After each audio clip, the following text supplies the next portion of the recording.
So now it's a third part of this chapter, geomorphic process. तो अब हम finally तीसरा पार्ट स्टार्ट करने जा रहे हैं। आई होप आपने इससे पहले इस चैप्टर के दो पार्ट देखे होंगे।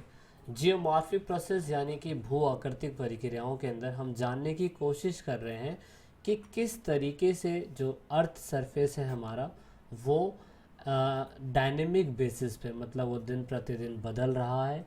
तो इसी वजह से अभी तक हमारे जो पार्ट हमने अपलोड करे हैं वो एक्चुअली एंडोजेनिक फोर्स, जिसे आप अंतर्जनिक बल बोलते हैं, उससे रिलेटेड हमने पूरा का पूरा स्ट्रक्चर पढ़ा है वीडियो के पहले पार्ट में।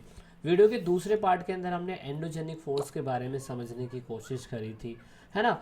तो दोस्तों अब हम वीडियो के इस तीसरे पार्ट में जानने की कोशिश करेंगे एंडोजेनिक की चीज़ों को और ज़्यादा डीपली, जैसे कि वेदरिंग कितने टाइप की होती है, फिजिकल, केमिकल एंड बायोलॉजिकल। फिर साथ में आने वाले वीडियोस के अंदर हम इरोजन से रिलेटेड सारी चीज़ें देखेंगे। हम देखेंगे मिट्टी का बनना, हम देखेंगे उसके फैक्टर्स के बारे में, वगैरह वगैरह चीज़ें। इसका मतलब सरल और सिंपल शब्दों में आपको बताने की ये कोशिश करी जा रही है कि जो एंडोजेनिक्स फोर्स होती है वो तो आप धरती के अंदर से देखते हो कि धरती के अंदर से कुछ भी इफेक्ट पड़ रहा हो, कुछ भी बदलाव आ रहे हो, चाहे वो बहुत धीरे आ रहे हो चाहे बहुत तेज़ी से आ रहे हो, उसे आप एंडोजेनिक फोर्स बोलेंगे। लेकिन दोस्तों एक्सोजेनिक फोर्स, जैसे आप बहिर्जेनिक बल बोलते हैं, इसका मतलब पृथ्वी को बाहरी हिस्से से बदलने के लिए बहुत सारे कारण या फैक्टर मैटर करते हैं। उसमें से वेदरिंग एक पार्ट है, और आज हम वेदरिंग के एक पार्ट यानी कि केमिकल वेदरिंग प्रोसेस के बारे में समझेंगे।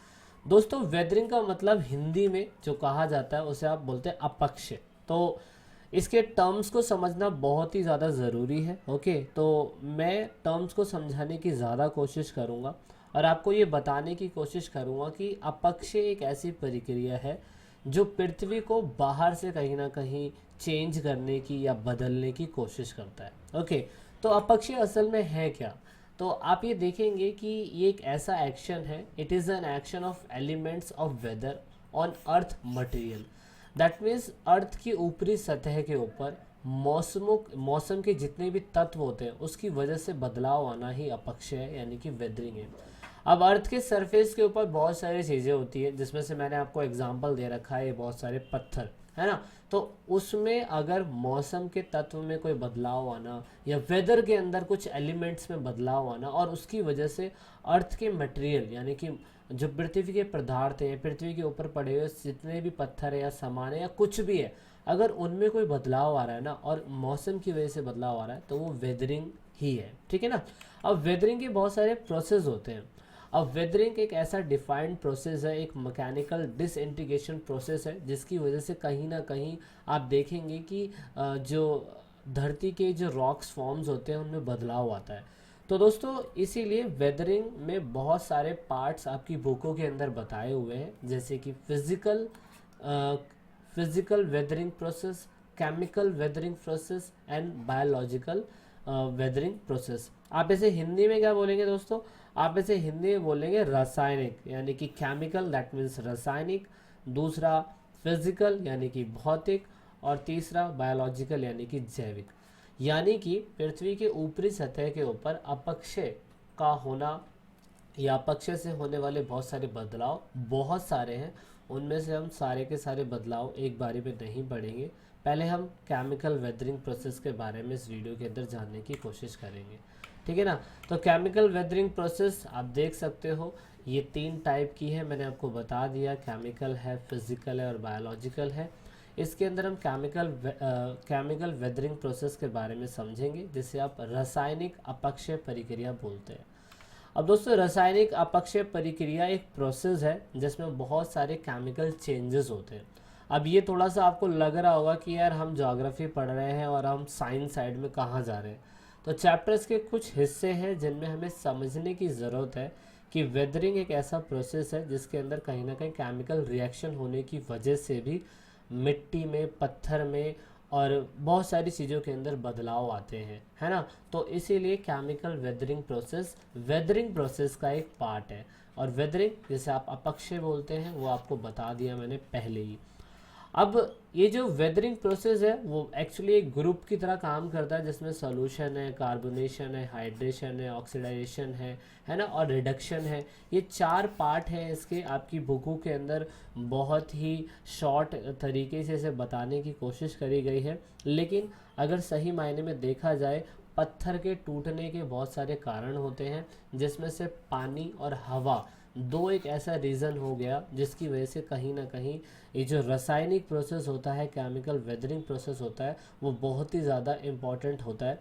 अब इसमें थोड़ा समय लगता है, क्योंकि पानी, हवा और जो हमें ऊपरी सरफेस में जो सूरज की किरणों से हीट मिलती है, उससे कहीं ना कहीं केमिकल वेदरिंग प्रोसेस होता है, और हमारे जो अर्थ सरफेस है, जो ऊपरी हिस्सा है, उसमें बहुत सारे बदलाव होते हैं।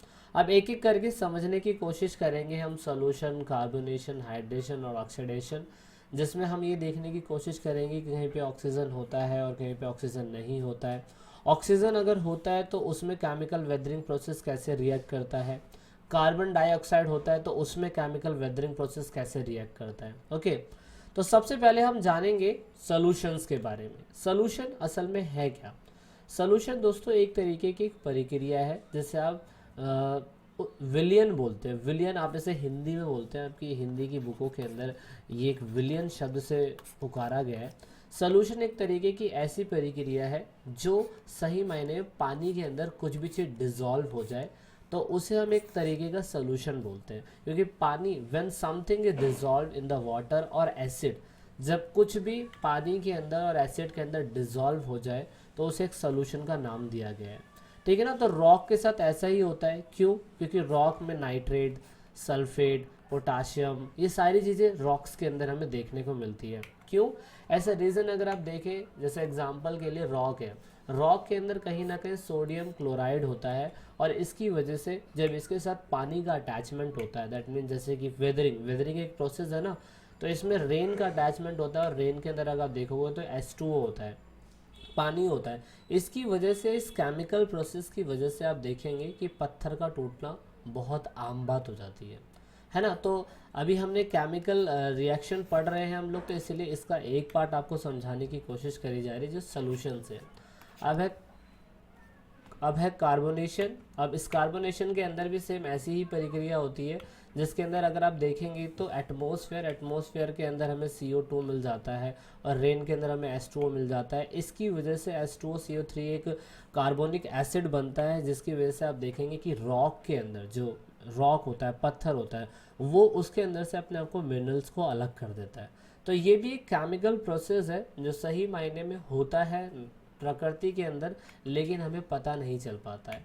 हाइड्रेशन भी एक ऐसी प्रक्रिया है जिसमें आप देखेंगे कि रॉक के साथ रेन का जुड़ाव होता है, जिसकी वजह से जो पत्थर होते हैं उसमें मॉलिक्यूल स्ट्रेस पड़ता है, और इसकी वजह से पत्थर जो है वो अलग होते चले जाते हैं।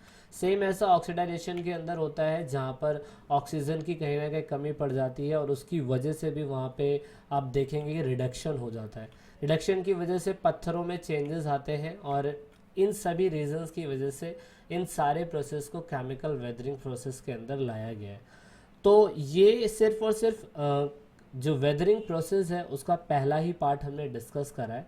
अभी हम आगे फिजिकल और बायोलॉजिकल वेदर जो प्रोसेस है वो भी देखने की कोशिश करेंगे, और ये भी देखने की कोशिश करेंगे कैसे ये भी चीज़ें अर्थ सरफेस के, अर्थ मटेरियल को कैसे इफ़ेक्ट करता है। इसलिए अर्थ के ऊपरी हिस्से पे आप देखेंगे किस तरीके के बदलाव होते हैं। तो ये वीडियो का तीसरा पार्ट था। वीडियो का चौथा पार्ट जल्द ही आएगा, and I hope you got so much information from this part, and let's meet in the fourth part of this chapter.